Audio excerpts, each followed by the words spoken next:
दोस्तों, एक बार की बात है। महात्मा बुद्ध कहीं जा रहे थे। रास्ते में उन्होंने देखा कि एक व्यक्ति एक चट्टान पर बैठा रो रहा है। वे उसके पास गए और बोले, क्या बात है, तुम कौन हो और क्यों रो रहे हो? बुद्ध की बात सुनकर उस व्यक्ति की सिसकियां थम गईं। वह अपने आंसुओं पोंछता हुआ बोला, मैं पास के गांव का रहने वाला एक बदनसीब व्यापारी हूँ।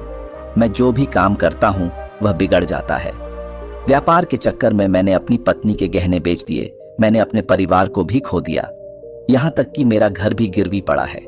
मुझे तो लगता है कि मैं किसी काम का नहीं हूँ। मेरी किस्मत ही खराब है। उसकी बात सुनकर बुद्ध बोले, तुमसे किसने कहा कि तुम्हारी किस्मत खराब है? जरा मैं भी तो जानूं कि तुम्हारी किस्मत में क्या खराबी है। वह व्यक्ति बोला, पहले मैं खेती करता था, पर हर साल उसमें घाटा होता था। कभी सूखा पड़ जाता तो कभी ज्यादा बारिश के कारण फसल बर्बाद हो जाती। इससे परेशान होकर मैंने व्यापार करने का निश्चय किया। मैंने पत्नी के गहने बेचकर अपना व्यापार शुरू किया, लेकिन मेरा व्यापार नहीं चला। शुरू में परिवार वालों ने मेरा साथ दिया, लेकिन जैसे जैसे मुझे नुकसान होने लगा, मेरे परिवार वाले भी मुझसे दूर हो गए। मैं यह सब उनके लिए ही कर रहा था, लेकिन अब वे लोग मुझे देखकर नजरें फेर लेते हैं और मुझे ही मेरे परिवार की दुर्दशा का जिम्मेदार ठहराते हैं। उस व्यक्ति ने एक लंबी सी सांस ली और फिर बोला, मेरा एक मित्र है। उसने भी मेरे साथ अपना व्यापार शुरू किया था।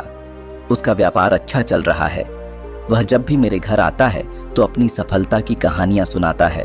उसकी बातें सुनकर मेरे घर वाले भी कहते हैं कि उसे देख और कुछ सीख। हमें तो लगता है कि तेरे वश का कुछ भी नहीं है। उन लोगों की बातें सुन सुनकर अब तो मुझे भी लगने लगा है कि शायद मेरे वश का कुछ भी नहीं है। अब तो मुझे अपना जीवन ही व्यर्थ लगने लगा है। मेरे मन में ख्याल आता है कि अपना जीवन समाप्त कर लूं। मैं यहाँ आया भी इसी इरादे से था, लेकिन हिम्मत नहीं कर पाया, इसीलिए यहाँ एकांत में बैठकर रो रहा था। बुद्ध बोले, तो ये बात है। वैसे क्या तुम इसके अलावा कुछ और भी कहना चाहते हो?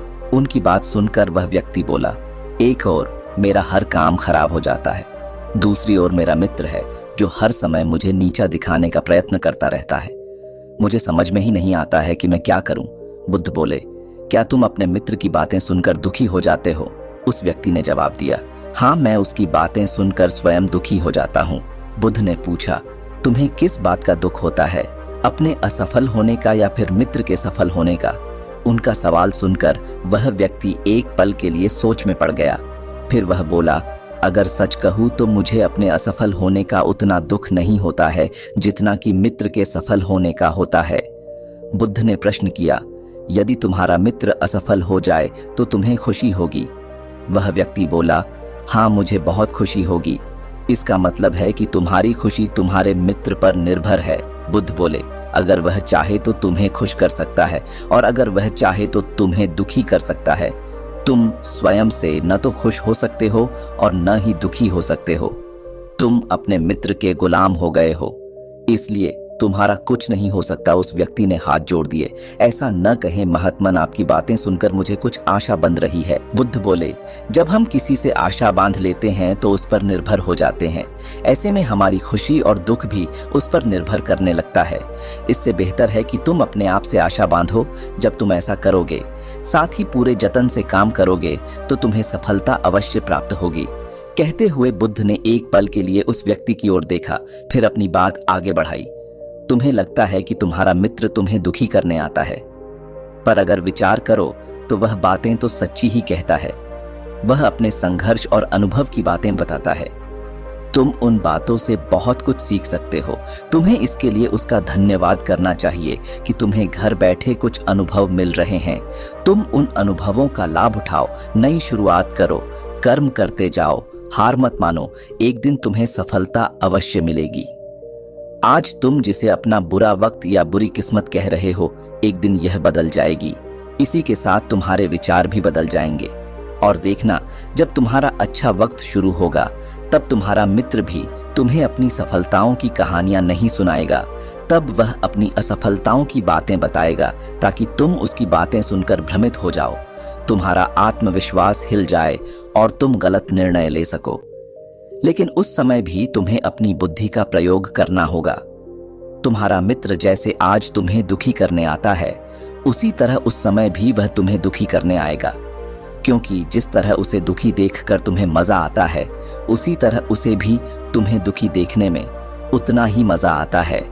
वह व्यक्ति बोला, आपने सही कहा, लेकिन मेरा सबसे बड़ा दुख यह है कि मेरे परिवार के लोग भी इसमें शामिल हैं। वास्तव में मैं तो अपने परिवार के लिए अच्छा करना चाहता था, लेकिन वे लोग भी मेरी बात नहीं समझते हैं। वे भी मुझे गलत कहते हैं और अब तो वे मेरे साथ भी नहीं हैं। बुद्ध बोले, मैं सब समझ गया। तुम सांत्वना चाहते हो। वास्तव में इस दुनिया में सभी लोग सांत्वना ही चाहते हैं। हम चाहते हैं कि हम जब भी कुछ करें तो लोग हमारी प्रशंसा करें, लेकिन आमतौर से ऐसा नहीं होता है, इसीलिए हम दुखी हो जाते हैं। हमें लगता है कि हमारे मित्र, परिवार वाले सब मतलबी हैं, लेकिन तुम अगर किसी को अपना परिवार मानते हो और उसके लिए कुछ करना भी चाहते हो, तो तुम्हें ऐसा क्यों लगता है कि तुम दूसरों के लिए कुछ कर रहे हो? वास्तव में तुम अपनी खुशी के लिए कर रहे हो, इसलिए परिवार के लिए कुछ करना वास्तव में अपने लिए ही करना होता है। लेकिन अगर ऐसा करते समय तुम्हें लगता है कि तुम दूसरों के लिए कर रहे हो, तो तुम दुखी रहोगे, और अगर तुम्हें लगता है कि तुम अपने लिए कर रहे हो, तो तुम खुश रहोगे, क्योंकि जब तुम अपने लिए कुछ अच्छा करते हो या करना चाहते हो, तब तुम्हें सांत्वना की जरूरत नहीं पड़ती है। बुद्ध की बातें सुनकर उस व्यक्ति के चेहरे के भाव बदल गए। वह बोला, आप सही कह रहे हैं, मैं समझ गया हूँ। अब तक मेरी किस्मत खराब इसलिए थी क्योंकि वह दूसरों के हाथ में थी।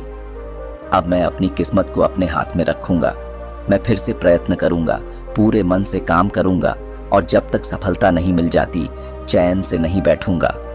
उस व्यक्ति की बात सुनकर बुद्ध मुस्कुराए और उसे एक छोटी सी डिबिया देते हुए बोले, इस डिबिया को हमेशा अपने पास रखना। इसमें एक ऐसा राज्य है जो तुम्हें बड़े से बड़े दुख से भी बाहर निकाल लेगा, लेकिन इसे तभी खोलना जब तुम्हारे जीवन में कोई रास्ता न सुझाई दे और तुम्हें लगे कि सब व्यर्थ है, यह दुनिया व्यर्थ है और यहाँ रहना भी व्यर्थ है। उस व्यक्ति ने बुद्ध को धन्यवाद दिया और डिबिया को लेकर चला गया। उसने नए उत्साह के साथ फिर से अपना व्यापार आरंभ किया। उसका व्यापार चल निकला। अपनी मेहनत और लगन के बल पर वह एक बड़ा व्यापारी बन गया। परिवार वाले भी उसके साथ आ गए और उसका जीवन हंसी खुशी बीतने लगा। अब वह भूतकाल का रोना छोड़ चुका था। वह भविष्य काल की भी चिंता नहीं करता था, बस अपने वर्तमान को संवारने में लगा रहता था, और जो कुछ भी वह करता था वह अपने लिए करता था, अपनों के लिए करता था, इसलिए वह प्रसन्न था। उसके जीवन में अब कोई दुख नहीं था, लेकिन वक्त हमेशा एक जैसा नहीं रहता है, वह बदलता रहता है। उसके जीवन में भी बदलाव आया। एक दिन उसके राज्य पर पड़ोसी राजा ने चढ़ाई कर दी। उसने इस राज्य पर अपना कब्जा कर लिया। उसके सैनिकों ने चारों ओर लूट मार मचा दी। उन्होंने व्यापारी का सारा धन लूट लिया, उसके घर में आग लगा दी। जान बचाने के लिए उसे अपने परिवार के साथ वहां से भागना पड़ा। वह व्यक्ति अपने परिवार के साथ कई दिनों तक इधर उधर भटकता रहा। वह दाने दाने को मोहताज हो गया। उसका बच्चा बीमार हो गया। इलाज के अभाव में वह तड़पने लगा। यह देखकर उसका हृदय चित्कार उठा। वह कैसे अपने बच्चे का इलाज कराए? उसके पास तो खाने के लिए भी पैसे नहीं थे। ऐसे में उसे एक बार फिर निराशा ने घेर लिया। उसे लगने लगा कि उसका जीवन व्यर्थ है, सारी दुनिया व्यर्थ है, किसी भी बात का कोई मतलब नहीं है। भले ही आप जीवन में कितना भी कुछ कर लो, कितनी भी सफलता हासिल कर लो, पर अंत यह जीवन समाप्त ही होता है। तो फिर ऐसे में जीवित रहने का क्या फायदा? इससे तो अच्छा है कि वह अपना जीवन समाप्त कर ले। लेकिन तभी उसके दिमाग में बुद्ध की दी हुई डिबिया कौंध उठी। उसने उत्सुकता के साथ उसे खोला। डिबिया के भीतर एक पर्ची रखी हुई थी।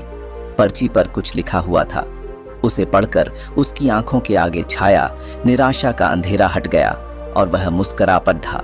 पर्ची पर लिखा हुआ था, यह समय भी बीत जाएगा। उसने डिबिया को अपनी मुट्ठी में भींच लिया और एक नई शुरुआत के लिए उठ खड़ा हुआ। तो दोस्तों, अगर आप भी ऐसी ही परिस्थिति से गुजर रहे हैं तो निराश न हो। अपने अतीत पर शोक मत करें, न ही भविष्य की चिंता करें। अपने वर्तमान को जिएं और उसे बेहतर बनाने के लिए सच्चे मन से प्रयत्न करें। तो दोस्तों, ये वीडियो आपको कैसी लगी कमेंट में हमें जरूर बताएं। वीडियो अच्छी लगे तो वीडियो को एक लाइक और इस तरह की वीडियो देखने के लिए हमारे चैनल फैमिली हिंदी स्टोरीज को सब्सक्राइब जरूर करें। दोस्तों, हम फिर मिलते हैं एक और नई मोटिवेशनल कहानी के साथ। तब तक आप अपना ख्याल रखें।